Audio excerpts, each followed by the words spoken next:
In the first year of life, before a single word is spoken, your baby is building something that will shape nearly every relationship they ever have.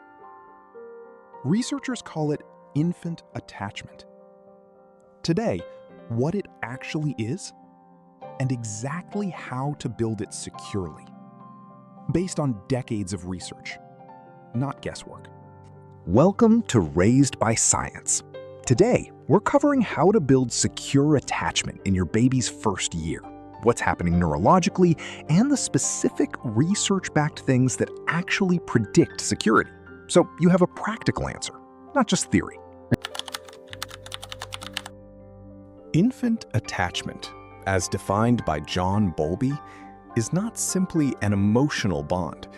It's a biological behavioral system, as fundamental as hunger or thirst.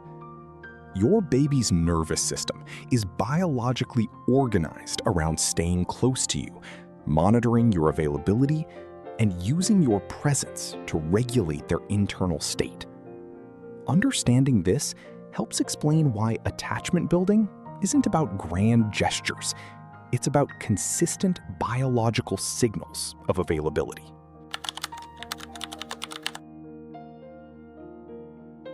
Attachment builds across the first year in identifiable phases.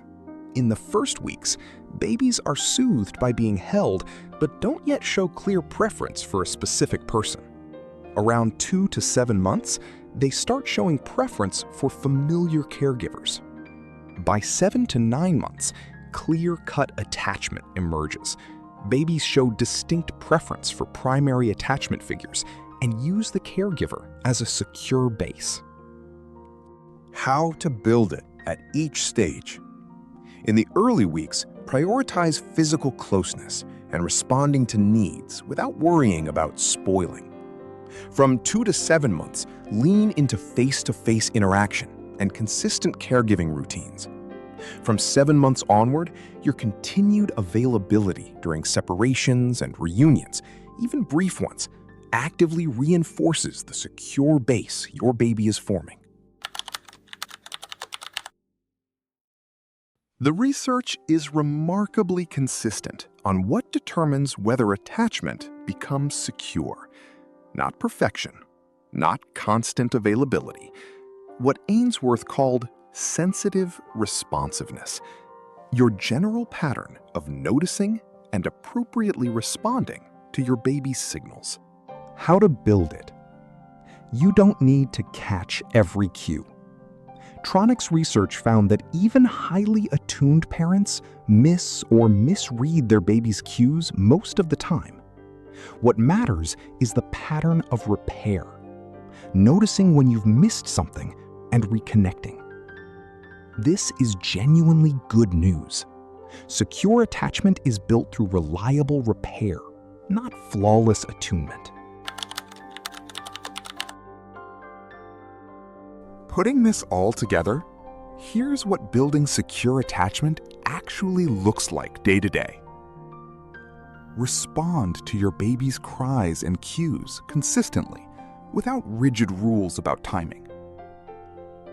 Make eye contact and engage in face-to-face interaction during routine care, feeding, changing, dressing. When you're physically present but distracted, notice and reconnect when you can. And during separations, even short ones, offer a warm goodbye and warm reunion rather than minimizing the moment. None of this requires perfection. It requires a general pattern of showing up and coming back. What gets built in your baby's first year isn't just a bond. It's a template for what relationships are. And the research is hopeful here. Secure attachment isn't about perfect attunement. It's about showing up and coming back reliably enough, which is something every parent watching this video is already capable of. If you want to understand the science behind why repair matters more than perfection, watch the still face experiment next, right here. Subscribe to Raised by Science for more science-backed parenting content every week. See you in the next one.